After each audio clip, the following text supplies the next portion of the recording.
ఆంధ్రప్రదేశ్లో వాలంటీర్ల చట్టబద్ధత విషయంలో ఆంధ్రప్రదేశ్ ఉప ముఖ్యమంత్రి పవన్ కళ్యాణ్ గారు ఒక కీలకమైనటువంటి నిర్ణయం తీసుకున్నట్లుగా ఇప్పుడు కొన్ని వార్తలు సోషల్ మీడియాలో చక్కర్లు కొడుతున్న నేపథ్యంలో పవన్ కళ్యాణ్ గారు వాలంటీర్ల విషయంలో ఎటువంటి కీలకమైనటువంటి నిర్ణయం తీసుకున్నారనేది మనం విశ్లేషణ చేసుకునేటువంటి ప్రయత్నం చేద్దాం. ప్రస్తుతం మనతో పాటు ఉన్నారు జనసేన పార్టీ అధికార ప్రతినిధి అయినటువంటి శ్రీనివాస్ గారు. సార్తో మాట్లాడదాం. శ్రీనివాస్ గారు నమస్తే అండి.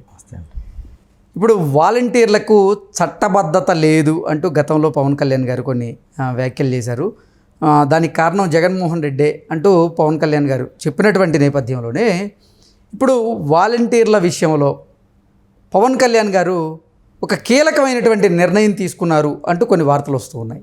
వాలంటీర్ల విషయంలో పవన్ కళ్యాణ్ గారు తీసుకున్నటువంటి ఆ కీలక నిర్ణయం ఏంటి అంటే ఏం చెప్తారు? కృష్ణ గారు,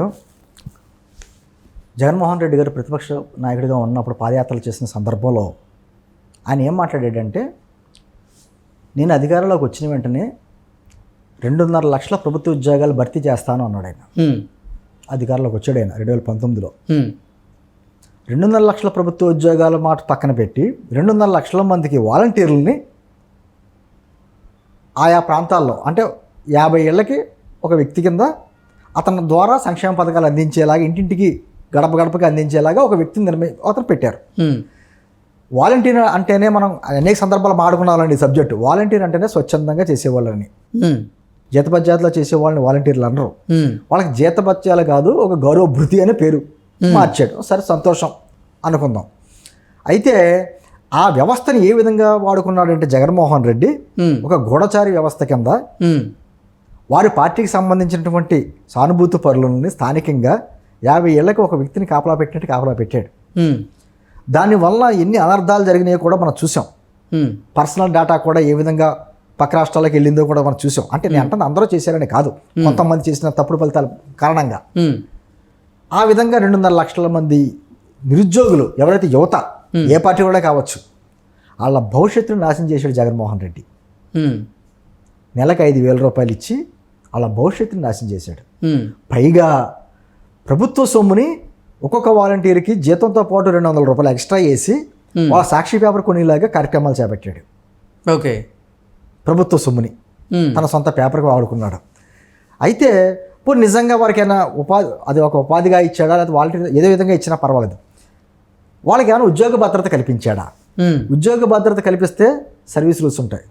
ఓకే, వాడికి సెక్యూరిటీ, జాబ్ సెక్యూరిటీ ఉంటే సర్వీస్ రూల్స్ ఉండాలి. సర్వీస్ రూల్స్ ఉన్నాయా? లేవు. ఎన్నికలకు స్వయంగా ఆ పార్టీకి సంబంధించినటువంటి ఎంపీ గారు ఈ వాలంటీర్లు అందరూ కూడా మా పార్టీ కార్యకర్తలేని స్వయంగా చెప్పాడు. మళ్ళీ గవర్నమెంట్ అధికారంలోకి రావడానికి మీరు అందరూ కష్టపడాలని చెప్పేసి బహిరంగ సభల్లో మాట్లాడారు. వాలంటీర్లని, వాళ్ళు చెప్పిన వాలంటీర్లనే మీ అందరూ కూడా మళ్ళీ ఈ ప్రభుత్వ అధికారులు రావడానికి మీ దగ్గర కృషి చేయాలి అన్నారు. స్థానిక సంస్థల ఎన్నికలు జరిగినప్పుడు కృష్ణ గారు ఇదే వాలంటీర్లు ఇళ్ళకి వెళ్ళి వాటర్ స్లిప్ ఉంటుంది కదా, స్లిప్ మీద వెనకాల ఆ ఇంటికి ఏం వస్తాయో ప్రభుత్వ పథకాలు అనేది రాసి చూపించి, అంటే దాని అర్థం ఏంటంటే మీరు ఈ ప్రభుత్వానికి ఓటేయకపోతే, ఈ మా పార్టీకి ఓటేయకపోతే ఈ ప్రభుత్వ పథకాలని మీకు కట్ చేస్తాను అనేటువంటి ఒక భయం సృష్టించారు. నేను అంటుంది ఇటువంటి వాతావరణం సృష్టించడమే కాకుండా మీకు ఏమైపోయిందంటే కృష్ణ గారు, గ్రామాల్లో ప్రజలు ఎన్నుకున్నటువంటి సర్పంచ్లు ఉంటారో లేకపోతే వార్డు మెంబర్స్ ఉంటారు, వాళ్ళకి ఏం విలువ లేదు. అక్కడ మీకు పోలీస్ స్టేషన్కి వెళ్ళాలన్నా, ఎంఆర్ఓ ఆఫీస్లో పని అవ్వాలన్నా, ఎండి ఆఫీస్లో పని అవ్వాలన్నా, పంచాయతీ ఆఫీస్లో పని అవ్వాలన్నా వాలంటీర్ చెప్తే పని అవుద్ది. సర్పంచ్ కానీ వార్డు మెంబర్ కానీ ఎవరు చెప్తే పని అవ్వదు. అటువంటి వాతావరణం సృష్టించేశాడు. గ్రామ సచివాలయం అంటే ఒక వ్యవస్థ తీసుకొచ్చాడు. సరే, మంచిది, కొంత వ్యవస్థలో కొంచెం పనికి వస్తుందేమో అనుకుంటే పంచాయతీ వ్యవస్థ కానీ రెవెన్యూ వ్యవస్థకి మధ్య చిచ్చు పెట్టాడు.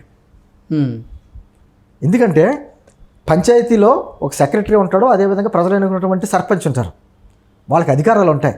ఎంతో చదువుకున్నటువంటి ఒక సెక్రటరీ, ఈఓ కావచ్చు, అతనికంటే పవర్స్ వీఆర్ఓకి ఉంటాడు, 10th క్లాస్ పాస్ అయ్యి ఉంటాడు. అంటే ఏదైనా ప్రభుత్వం వ్యవస్థలు నిర్మాణం చేయాలి కానీ విచ్ఛిన్నం చేయకూడదు. జగన్మోహన్ రెడ్డి చేసిన పని అది. ఓకే, ఖచ్చితంగా మేమేం చెప్పే కూటమి ప్రభుత్వం అధికారంలోకి వస్తే ఖచ్చితంగా వాలంటీర్లకు తగిన న్యాయం చేస్తాం, అంటే ఆ వ్యవస్థను ప్రక్షాళన చేస్తామన్నాం, వ్యవస్థను కొనసాగిస్తామల్లా.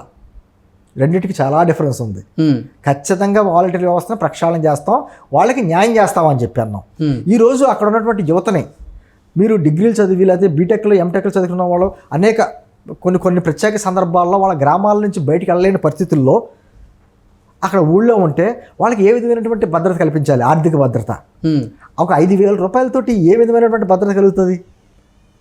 అంటే ఆయన ఏం చేశాడంటే, మీకు ఇంకా కొంచెం క్లియర్గా చెప్పాలంటే, జగన్మోహన్ రెడ్డి గారి ప్రభుత్వంలో ఇడ్లీ ఫ్రీగా ఇచ్చాడు. కింద ఉన్న ప్లేట్కి, వేసిన చట్నీకి, ఇచ్చిన మంచినీళ్ళకి, కూర్చున్నందుకు టేబుల్కి అన్నిటికీ ఛార్జీలు వేసాడు. అటువంటి ప్రభుత్వం అన్నమాట. ఉచితంగా ఇచ్చినట్టు మనకి ఇడ్లీలే కనపడతాయి, ఈ చుట్టూ ఉన్నట్టు ఛార్జీలు కనపడవు.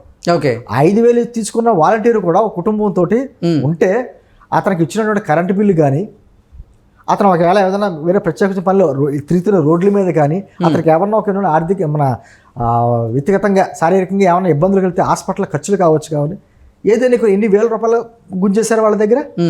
ఇచ్చిందేమో 10 పైసలు, గుంజింది 100 రూపాయలు లాగారుగా. నేను అంటుంది ఈ రోజున వాళ్ళందరిలో కూడా, అందుకని పవన్ కళ్యాణ్ గారు అన్నారు, స్కిల్ సెన్సస్ చేయాలి, నైపుణ్యగణన చేయాలి. వాళ్ళలో అద్భుతమైన నైపుణ్యాలు ఎన్నో ఉంటాయి, ఆ నైపుణ్యాలను వెలికి తీయాలి. వాళ్ళకి అక్కడే స్థానికంగా ఏదైనా కుటీర పరిశ్రమ పెట్టుకుంటారంటే దాని తగ్గ మార్గాలు చూడాలి. వాళ్ళకి బ్యాంకు లోన్స్ ఇప్పించడం తక్కువ వడ్డీకి, వాళ్ళ కాళ్ళ మీద వాళ్ళు నిలబడేటువంటి పరిస్థితులు తీసుకురావాలి అనేటువంటిది మాట్లాడాం. అదే సందర్భంలో మొన్న వాలంటీర్లు కొంతమంది ఆ ప్రభుత్వానికి అనుకూలంగా ఉన్న కొంతమంది మమ్మల్ని ఏదో అనేసారు అని చెప్పేసి రాజీనామాలు కూడా చేసేసారు. ఈ రోజున వాళ్ళ కనువిప్పు కలిగింది, వాళ్ళు మమ్మల్ని మళ్ళీ తీసుకోవాలి అన్నట్టుగా మాట్లాడుతున్నారు. కొంతమంది అసలు మేము ఆ 5,000 రూపాయల జీతం గురించి వస్తేనే మేము బతుకుతాం, మా పరిస్థితి ఏంటని చెప్పి రోడ్లు ఎక్కారు ఈ మధ్యన వాలంటీర్లు. ఏమంటుందంటే, ఎవరికి అన్యాయం జరగదు. యువతని కేవలం 5,000 రూపాయలకి భర్తీ చేయడం కంటే, లేకపోతే ఒక 25 కేజీల బియ్యంతో సరిపెట్టడం కంటే, ఒక 25 సంవత్సరాల భవిష్యత్తు ఏ విధంగా ఇవ్వాలని ఆలోచిస్తుంది కూటమి ప్రభుత్వం. మా ఆలోచన ఆ విధంగా ఉంటుంది. అంతే, అంటే మాకు వచ్చేటువంటి గౌరవ వేతనాన్ని 5,000 నుంచి 10,000కి పెంచుతా అన్నారు ఎన్నికల ప్రచారంలో భాగంగా. కానీ ఇప్పుడు అసలు దాని మీద ఇటువంటి 10,000 రూపాయలు బచ్చి వాళ్ళకి ఇచ్చినా కూడా వాళ్ళని ఈ కార్యక్రమాలకు కాదు, వాళ్ళని ఏ విధంగా ఉపయోగించుకోవాలి. వాళ్ళ 10th క్లాస్ చదువుకునే వాళ్ళే ఉంటారు, ఇంటర్మీడియట్ డిగ్రీలు చేసిన వాళ్ళు ఉంటారు. వాళ్ళని ఎక్కడ ఏ విధంగా ఉపయోగించుకోవాలి, వాళ్ళకి ఏ విధమైనటువంటి ఇతర అవకాశాలు కల్పించాలి. మా ఆలోచన అది. అంటే ఉద్యోగం అంటే అన్యాయం జరగకుండా వాళ్ళకి న్యాయం జరిగేలాగా ఒక నిర్ణయం అయితే పవన్ కళ్యాణ్ గారు ఖచ్చితంగా తీసుకోబోతున్నారు. ఎందుకంటే ఆ యువత ఆ 5,000 గురించి ఎదురు చూసేలా ఉండకూడదు. వాళ్ళ భవిష్యత్తుని గత ప్రభుత్వం నాశనం చేసింది, వాళ్ళకి ఉద్యోగం భద్రత కూడా కల్పించలేదు. ఈ రోజున వాళ్ళు ఏ చట్ట పరిధిలో తీసుకుంటారు? ఏం చేశారు మీరు? వాలంటీర్లు ఏ ఉపయోగించుకున్నారు అంటే, పోనీ సంక్షేమ సంబంధించినటువంటి పథకాలన్నీ డైరెక్ట్గా ఇంటికి వెళ్ళి ఇచ్చేలా కార్యక్రమాలు చేసుకుంటూ వచ్చారు. ఈ రోజున వాళ్ళు లేకుండానే మేము ఆ పని చేసాం కదా. వాలంటీర్లు లేకపోతే పెన్షన్ స్కీమ్ ఇవ్వలేరన్నారు. ఈ రోజున వాలంటీర్లు లేకుండా కేవలం ప్రభుత్వ అధికారులతోటే వాళ్ళకి ప్రతి ఇంటికి పెన్షన్ పథకాలు వెళ్తున్నాయి కదా. ఏంటంది, ఆ వ్యవస్థను ఎక్కడ ఏ విధంగా ఉపయోగించుకోవాలి. వాళ్ళని అంతటితో పరిమితం చేయకూడదు. ఆ యువత నైపుణ్యాన్ని అక్కడతో పరిమితం చేయకూడదు. వాళ్ళకి మంచి భవిష్యత్తు ఇవ్వాలి. రేపు పొద్దున్న వాళ్ళు పెళ్లిళ్ళు చేసుకుంటారు, పిల్లలు ఉంటారు. ఈ 5,000తో బతకగలరండి కృష్ణ గారు? అసలు ఈ రోజుల్లో ప్రస్తుత పరిస్థితుల్లో పక్కన అధిక ధరలు పెరిగిపోయినటువంటి పరిస్థితుల్లో బ్రతుకులు భారం అయిపోయినాయి. 5,000కి వాళ్ళని ఏ విధంగా ఉంచేస్తారు? నేను అంటే చేయాల్సిన పనులు చాలా ఉన్నాయి. అతను గతంలో ఏనాడు 2.5 లక్షల ప్రభుత్వ ఉద్యోగాలు భర్తీ చేస్తా అన్నాడు. ఏం చూపించాడు? అతను ఉద్యోగాల కల్పన విషయంలో ఆర్టీసీ వాళ్ళందరినీ కార్పొరేషన్లో తీసుకొచ్చి ప్రభుత్వంలో కలిపి ఏదో కొత్తగా ఏపీఎస్ఆర్టీసీని జగన్మోహన్ రెడ్డి గారు స్థాపించినట్టు, ఆయనే ఉద్యోగాలు ఇచ్చినట్టు అబోధ కల్పన చేశాడు. అంటే ఈ విధంగా మాయ మాటలు చెప్పడం కాదు. నిజంగా రాష్ట్రంలో అద్భుతమైనటువంటి నైపుణ్యాలంటే యువత ఉన్నారు. వాళ్ళ కాళ్ళ మీద వాళ్ళు నిలబడేటువంటి నైపుణ్యాన్ని వెలికి తీసి వాళ్ళని ఒక విధమైనటువంటి రాష్ట్ర అభివృద్ధికి ఉపయోగించుకోవాలి. అంటే 5,000 గురించి వాళ్ళు ఎదురు చూడకూడదు. వాళ్ళే అవసరమైతే 10 మందికి ఉపాధి కల్పించాలి. వాళ్ళు 5,000 గురించి ఎదురు చూడకుండా ఒక 10 మందికి ఉపాధి కల్పించేటువంటి వ్యవస్థ నిర్మించాలి. ఈ రోజు కూటమి ప్రభుత్వం వచ్చేస్తుంది. పవన్ కళ్యాణ్ ఆ విధంగా ఆలోచిస్తున్నాడు ఆయన. ఈ రోజు మొన్నటి వరకు పంచాయతీలు ఏ విధంగా నిర్వహిపోయినా మనం చూసాం. వాళ్ళకి 15 ఆర్థిక సంఘం నిధులు కూడా రాకుండా వచ్చి ఎలా తీసుకెళ్ళిపోయారు. గ్రామాలు నిర్వీర్యమైపోయినాయి. చాలామంది సర్పంచులు ఆత్మహత్యలు చేసుకున్నారు. ఈయన స్థానిక సంస్థల ఎన్నికల్లో ఏమన్నాడంటే జగన్మోహన్ రెడ్డి గారు, మీరు ఏకగ్రీవంగా కానీ మీ పంచాయతీ సర్పంచ్ని ఎన్నుకుంటే లక్షల నజరాన్ని ఇస్తామన్నాడు. ఎంతమందికి ఇచ్చాడు అడగండి. నేను అంటుంది, వ్యవస్థలు మళ్ళీ నిర్మించుకుంటే మనం మళ్ళీ నిర్మాణం చేసుకుంటే వెళ్ళాలి. ఈ రోజున పంచాయతీలు కలకలాడుతున్నాయి. వాళ్ళ డబ్బులు మొన్న 4,500 కోట్లు, మొన్న మళ్ళీ 900 కోట్లు పడ్డాయి. గ్రామాల్లో దాదాపు 33,000 పనులు జరుగుతున్నాయి. 1,500 కిలోమీటర్ల బీటీ రోడ్లు జరుగుతున్నాయి, సీసీ రోడ్లు. ఎక్కడ పడితే అంత ఒక విధమైనటువంటి గ్రామ పంచాయతీ మళ్ళీ గ్రామ స్వరాజ్యం నెలకొనేలా కార్యక్రమాలు చేస్తున్నాం. దాంట్లో భాగంగానే వాలంటీర్లు ఎవరైతే ఉన్నారో ఆ యువతకు అన్యాయం జరగకుండా ఖచ్చితంగా వాళ్ళకి మంచి భవిష్యత్తు ఉండే కార్యక్రమం ఖచ్చితంగా కూడా ప్రభుత్వం తీసుకుంటుంది. Okay sir, thank you so much.